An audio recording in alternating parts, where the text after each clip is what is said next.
A new post is going viral claiming clear and obvious manipulation of the price of XRP.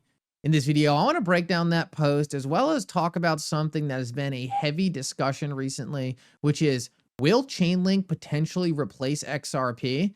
There's a lot of new news articles going around in terms of partnerships between Swift and Chainlink, and a lot of people are reaching out and saying, does this mean that Swift will no longer need an asset like XRP?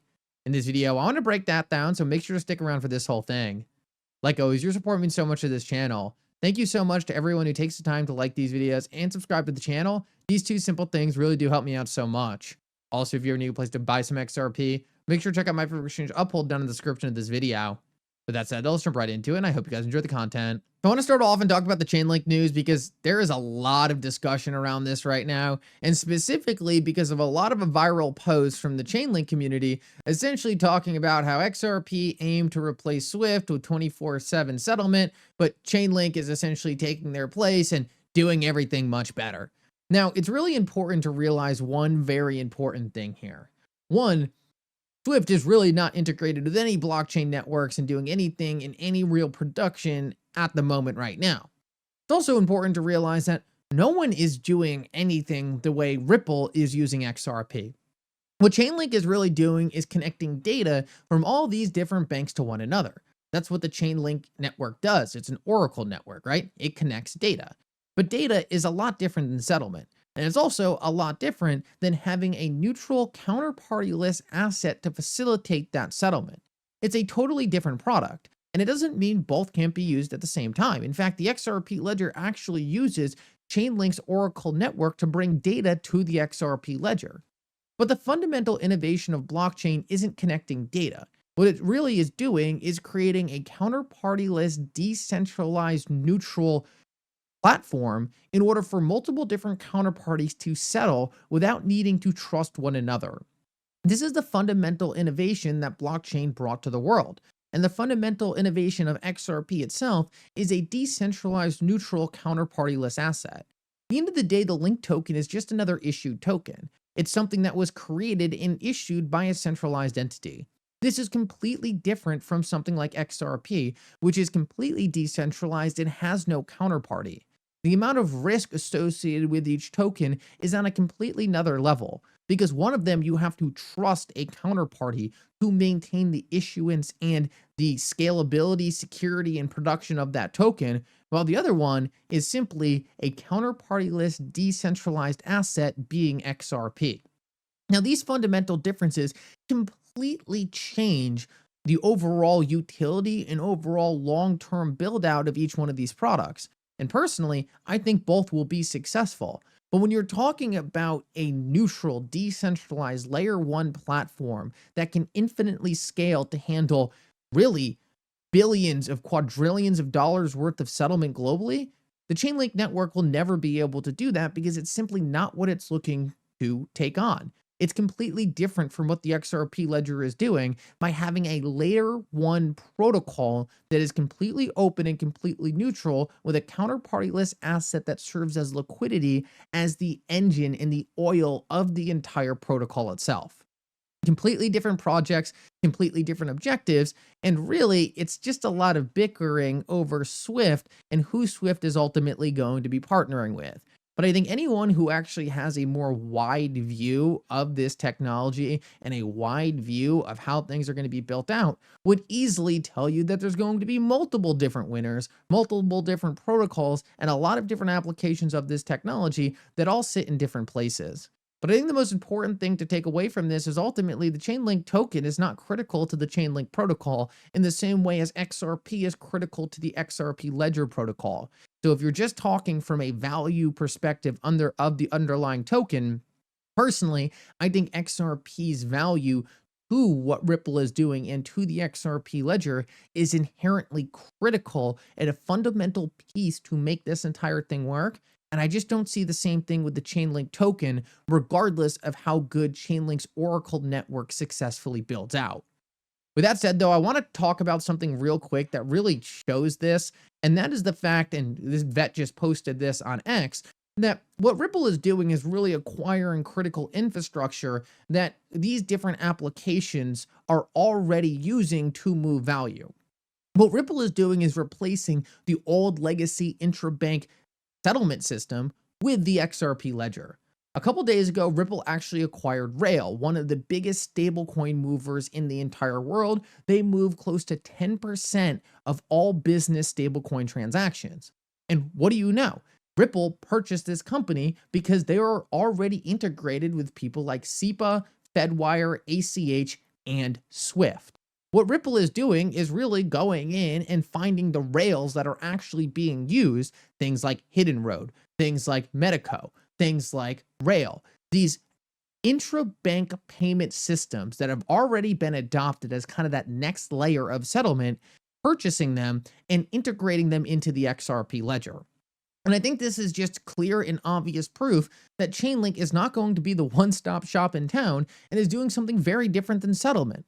Ultimately, these players are already integrated with these different pieces of the new infrastructure being built like Hidden Road and Rail because they need to do final settlement and they want to do it using neutral, decentralized cryptocurrency assets on layer 1 platforms. There is inherent security and scalability associated with that none of these other things can offer.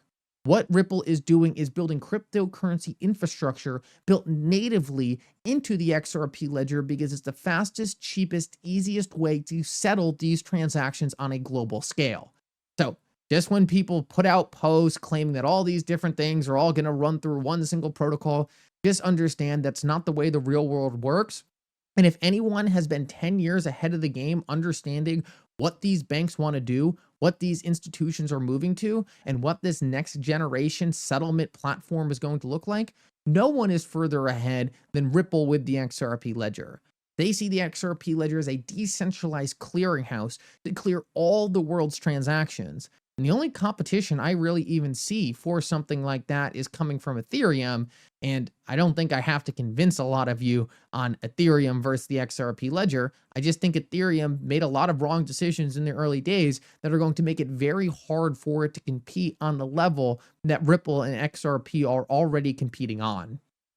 With that said, though, I want to move into some of the talk about XRP price manipulation because this post is going absolutely viral right now. Someone put out this post earlier today. It already has 250,000 views. And what they're essentially showing is price manipulation going on with XRP because apparently they see a lot of large dollar movements of XRP between exchanges. Guys, that is the purpose of ODL. And also what a lot of people choose to do with XRP, right? They might move XRP from one exchange to another. They might move from a cold wallet to an exchange to a cold wallet. And there's all these different theories on why some of these movements might be people suppressing or creating fake volume for XRP. I'll tell you right now, it doesn't really make any sense when you actually think about it. The blockchain is a public, decentralized, neutral record with some of the smartest people analyzing data in the entire world. No one is going to try to falsify volume or put these crazy conspiracy theory type, I don't know, malicious, manipulative data movements on these chains without ultimately knowing that these things are going to be found. The idea that Ripple is spoofing data and moving around large transactions, most of the transactions that this guy highlights aren't even that large. They're like a couple $100,000 just to create fake network activity, in my opinion, is absolutely bogus. I think something that not a lot of people truly realize is that when Ripple is focusing on the level of major banking institutions and central banks, they don't focus on these nitty-gritty little things that a lot of people get caught up in. Things like what Chainlink might be doing with the Swift network, or what these XRP payments of a couple 100,000 XRP and why they're going from exchange to exchange, right? They're focused on much bigger things. They're focused on fixing and recreating the global settlement network. These are things where a lot of this little stuff just doesn't even get put on their radar. They're too focused on bigger objectives. And when you're dealing on the level of central banks, right? James Wallace, member of Ripple, said they were already in talks with close to 26 central banks. It's stuff like a lot of this that they don't even really have to think about because their objectives are so much higher. When you take a look at where most of the cryptocurrency industry is focused on, right? With these different meme coins, with these different yield generating Ponzi products that just inflate tokens into infinity, right? When you focus on all these like little minuscule things, you lose sight of the bigger things happening in the background, which is what Ripple has been working on since day one. No other company in crypto was meeting with the Federal Reserve since 2013 and has members on their board of directors from the Federal Reserve, from BlackRock, from HSBC, or anything like that. Go take a look. Go look at any other cryptocurrency foundation or whatever. Look at their board of directors. Try to find a single person notable. Then go to Ripple's board of directors. I'm telling you, these people who come from these major banking institutions don't just go over there willy-nilly, right? They need to see something that attracts them that's going to say, oh, wow, this is in fact the future. I just think too many people get caught up in this very early cryptocurrency activity and lose sight of essentially the trees through the forest. There's something so much bigger coming with the transformation of this entire financial landscape, and Ripple has been on it since day one. And since then, there's been no better technology, no better company who has even come close to recreating the things they're creating.